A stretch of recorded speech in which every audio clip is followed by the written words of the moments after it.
Install the flip tray spacer to the organizer by locating the holes shown and securing the spacer using the screws provided. The rounded end of the spacer should be closest to the cable restraint area.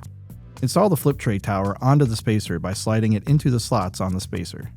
The tower is fully engaged when the top is flush with the flat edge of the spacer. Install the flip tray into the tower by sliding the slide lock towards the top of the tray, squeezing the flip tray legs together, and installing the tray into the tower position closest to the organizer.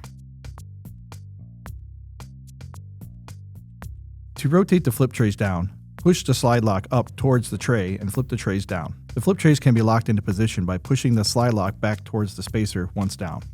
Route the buffer tubes to the flip tray and mark where to open the buffer tube. Expose the bare fibers following your standard company practices. Secure the buffer tubes to the flip trays using felt and tie wraps.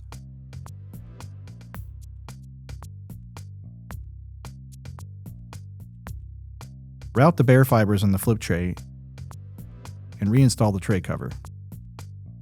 Push the slide lock towards the tray and flip the trays up until their stored position. The slide lock will fall back down into the lock position automatically. Secure the flip trays to the organizer using the hold down strap.